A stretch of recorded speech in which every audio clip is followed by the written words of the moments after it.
Hello? God damn it. Fucking technology, man.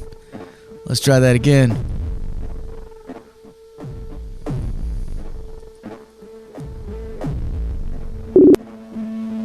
Hello? Brett. Hey, dude, what's going on, man? Let me see.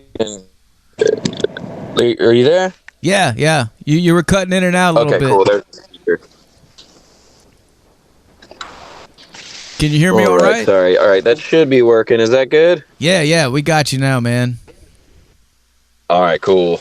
Awesome, dude. So first of all, happy birthday, dude. Fucking. Oh, thanks, man. I appreciate it. Hope you had a good day, man. Today.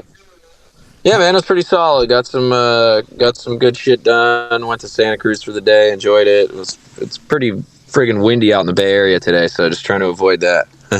How old are you today? 35. 35, man. Fuck yeah, dude. Hell yeah. So we just got done blasting fucking Malicide fucking from the new record. And oh, nice. Fucking love that shit, man. The whole record is so fucking badass, dude. Fucking thank you. Yeah. I mean, you guys already gave it to me because I did the promo for you, but I bought it this morning on Bandcamp anyway, just for the hell of it, because I appreciate it, man. Every little bit counts. We appreciate it. Yeah, we're about to hit the road in June, so any money we can throw in the gas tank to get us to the next town is really gonna save our ass. So we appreciate it. Yeah, you got that right, man. So tell us a little bit about Molten. Like, what's going on in you guys' world, man? What are you guys up to? Well, we're kind of always working on new song ideas and stuff. We already have I'd say 3 songs. One of them that didn't get used on Malicide. We were originally going to use it, but we decided to cut it out and maybe use it for something else in the future. And then a couple of brand new ones. We've played at least one of them live a couple times. And yeah, we got a new guitarist finally. That's our second guitarist since Gary Gaudreau, who played on all the other previous releases that we had. He left last year at some point and just kind of went back to the East Coast. So we had a couple of different friends basically kind of filling in and doing live shows with us for a while. First was our good buddy Colin Smith. And then we had our buddy Jeff. I feel like an asshole right now. I can't think of his last name. But yeah, he was in a badass band called Ossuarium from Portland for a while, and he joined us, but he's also very busy, like working for Apple and shit like that. He's got a big boy job, so he's like, I don't really have time to take off to like tour. So we eventually finally got this rad dude, Rodrigo, and he was just playing in this band called Asada Messiah for quite some time. I think they just played their last show for a while a couple weeks ago, so he's full on with us. We're ready to hit the road. We got like 8 dates in June mapped out, and then we're working on some other stuff for the rest of the year too, so definitely trying to stay active and hit the road finally, because we've had a bunch of obstacles in our way over the past few years. Well, I gotta say, man, the production on this record is amazing, dude. And I know you guys had Greg Wilkinson produced it from fucking High on Fire. How did that come about? Basically, Greg is the go-to guy for pretty much any like extreme heavy sound. If you want to have something cool from the Bay Area, because there's been tons of bands that have worked with him throughout the years. Like Necrod, High on Fire, Vastum, just to name a few from the Bay Area and stuff like that. Actually, High on Fire, Greg won a Grammy with those guys with that one. So a lot of people around here, they'll be like, oh, Grammy Greg, that's always a good one to flash, send that to your mom or something. We're working with a Grammy-nominated artist, or a Grammy-winning, not nominated artist, or engineer and all that stuff. But yeah, Greg has been friends with Chris Corona, the lead guitarist in our band, for quite some time, and they've worked on other projects throughout the years. And when we went and did our first LP, Dystopian Syndrome, we decided to go through him because the EP we initially just recorded at our own little studio space where we go practice. And Chris also records other bands and mixes their stuff in there too. So we just went the kind of DIY cheap route on the EP initially, and then he put those out on his own. And then after that, we're like, let's go and step it up and make it sound massive and, actually put that work on someone else's shoulders. And we went with Greg, and we were super stoked on how that came out. And then, once you work with him and how easy and fun it is for the most part, we were like, fuck it, let's go there again. And that's what we ended up doing with him on Malicide. But that one was like definitely a bit tougher to make happen because of COVID and all the restrictions with like vaccinations and stuff like that. And Gary was like the only guy in our band who didn't want to do that, and that was kind of causing a rift with some things. So we had to record certain shit at our studio and then other stuff over at Earhammer with Greg. And then it was a lot. It was a long process, but it ended up working out. And when he mixed everything together, I feel like it made the sound massive. And the dude who mastered everything is Justin Weiss at Trackworks in South San Francisco, another legend in the Bay Area scene. He's been making stuff sound amazing for fucking ever. Hell yeah, man. Hell yeah. That song that we just played, Malicide, I wanted to ask, man, because there's a part in there where the bass does this thing, and then it goes into this riff, and it totally reminds me of a Cannibal Corpse fucking song, but I can't. Oh, I think I know you're talking about the part where it's like, where it kind of drops out. I know you're talking about it. I definitely get some big Alex Webster vibes on that, and I feel like if Herman was sitting here, he would definitely give a nod towards that. We definitely all kind of channel parts and different artists that we're fans of into our music sometimes. And cool. Sometimes we're like, check this shit out. Like this kind of reminds me of like a Cannibal part or whatever. We're like, oh yeah, totally. So I know exactly what you were talking about as soon as he said that. Yeah, I love that stuff, man. I always pick shit like that out too, but often I'm wondering, like, was that an accident or was it like intentional as an homage type thing, because you never know. Yeah, sometimes I think it's a little bit of column A, column B, because, at the end of the day, we're all just fans of this stuff, Mm-hmm. You got to start somewhere.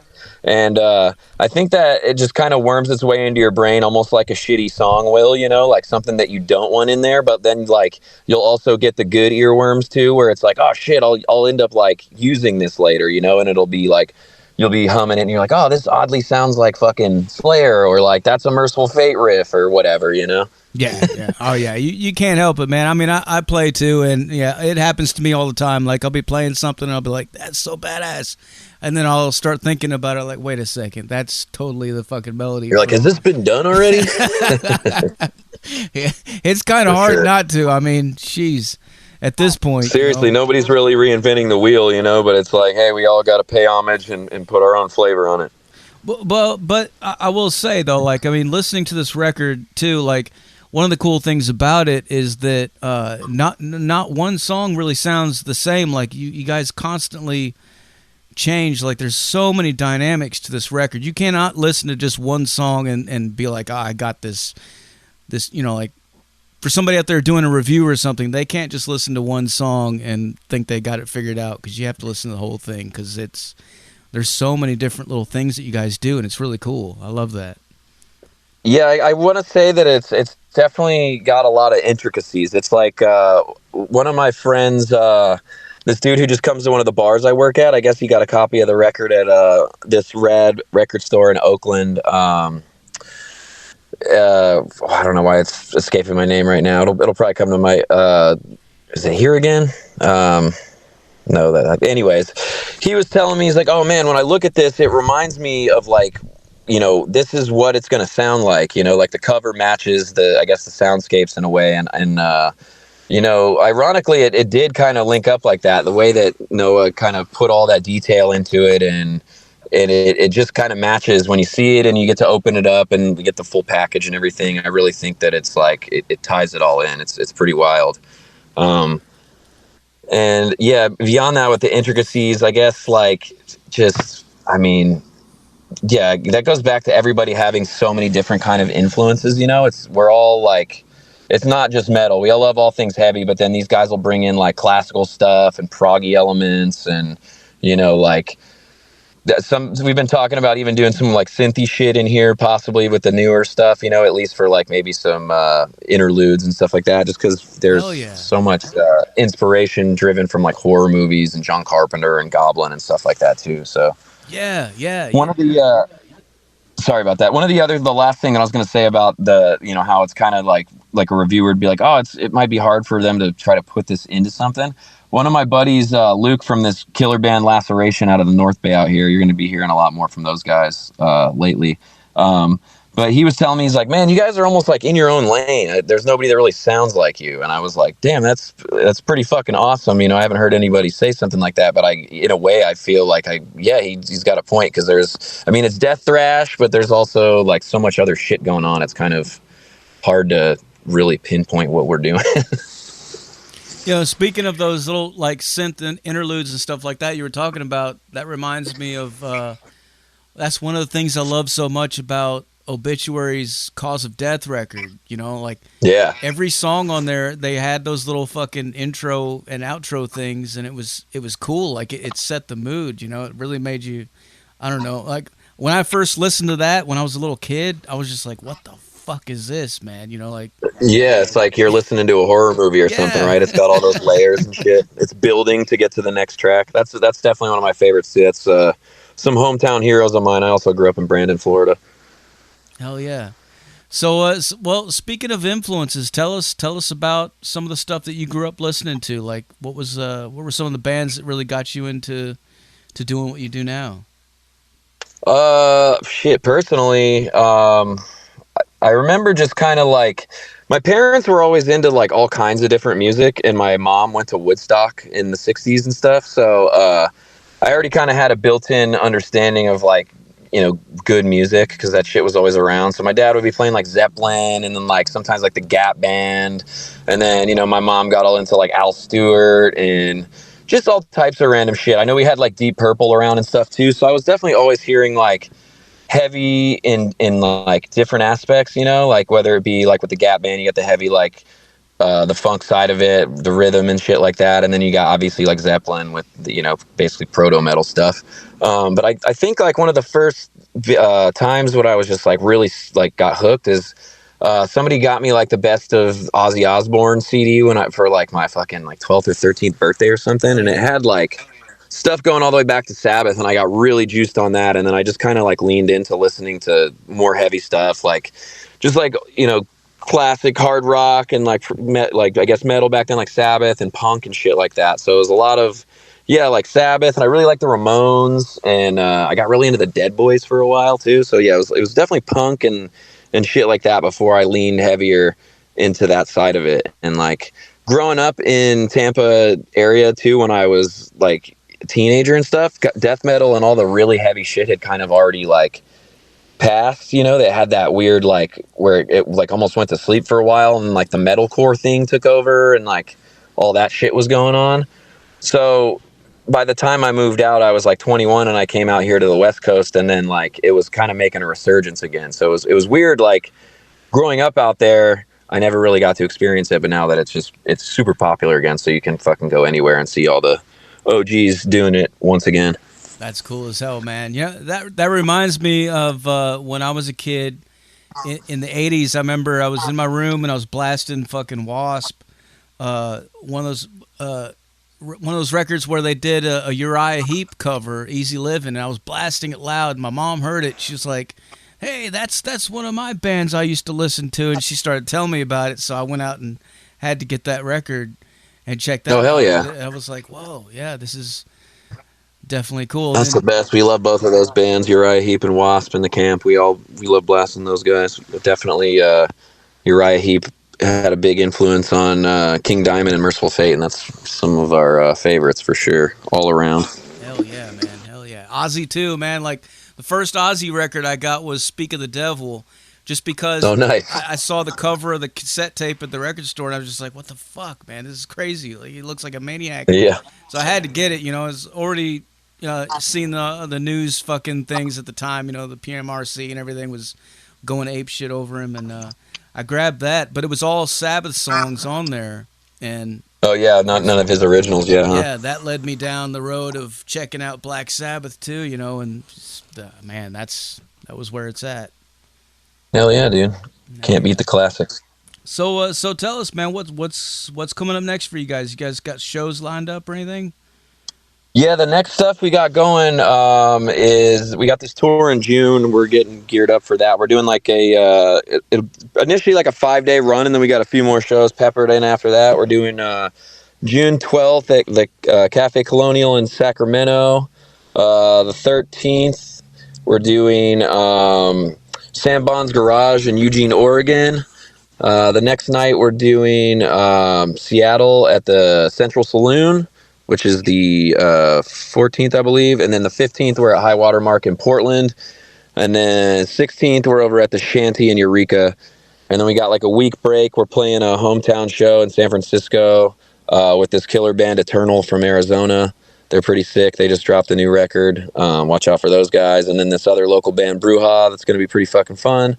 And then the weekend after that, we're playing in Santa Cruz at the Jury Room. And then the next night, we're playing in Oakland at Hesher's Pizza, which is a pretty awesome fucking metal pizza place out in Oakland. And they actually made like a signature pizza for us a couple years ago when Dystopian Syndrome came out. And it's fucking delicious, but very hot. I like the name, man. Hesher's Pizza. That's fucking cool, dude. Yeah, man. If you're ever in the Bay Area and you're in Oakland, you got to go check them out, man. Shout out to Zach and those guys. It's pretty fucking rad. Hell yeah. Well, you guys ever going to come down to Tennessee?